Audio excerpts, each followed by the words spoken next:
Hello, it's Act of God's Captive, Integral of the Captive's Diary, episode 44, written by Precious Obialor-Ukazim.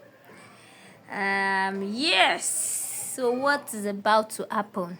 I don't know too, but maybe we can know in between. Let's start.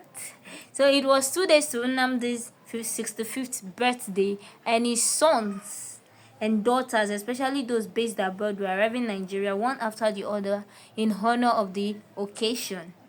Uma and Pastor Peter were among those who arrived 2 days to the occasion, and her joy knew no bounds. She called Unemeka, who was still in school, to start coming home right away, and also called Josh to let him know that she's in Nigeria already and they both promised to come the next day.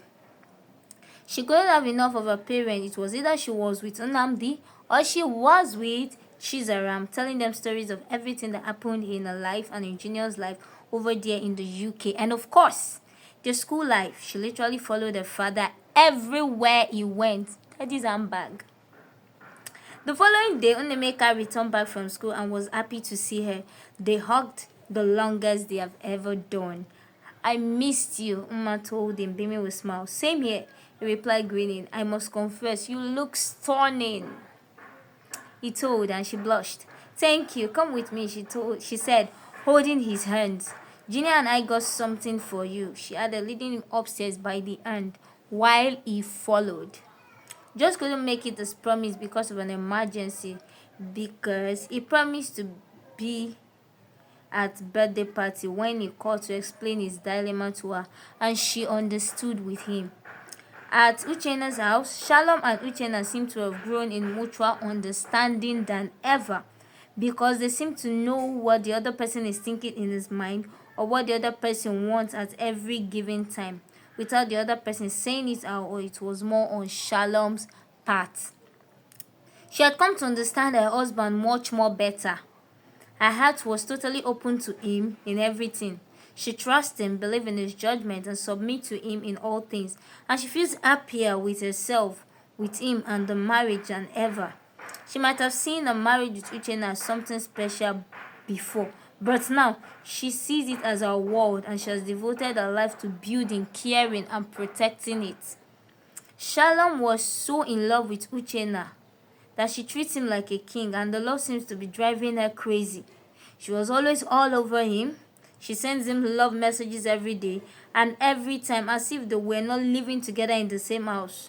Reminiscent of their courting days when they were fond of texting each other with love text messages. When they are not together in the house, she calls him to know how he is doing, whether he has eaten anything, and his general welfare. And when they're together in the house, she doesn't give him any space. She's either initiating a discussion, an atmosphere for them to play and have fun, serving him good meals or chops, or initiating sex. Shalom have spoiled. God. Except for the times Uchenna is studying or praying. My brother. Every other time he's free and at home, Shalom engages him with conducive atmosphere for fun or love making, and would not even allow splendor to come in between them. Sometimes they make love 3 to 4 times in a day, which was unusual, and she's always the one who initiated them. She was so crazily into him. Her sudden behavior can only be likened to that of a young lady who just fell head over heel in love with a man. She could do anything to make him happy, no matter how inconveniencing it may be for her. And even Uchenna was surprised at the way everything was going in his home.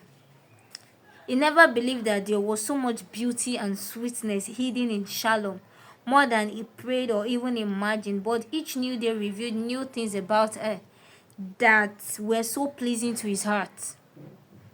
And while in awe of all of this, the Holy Spirit reminded him of a vision he once showed him about Shalom.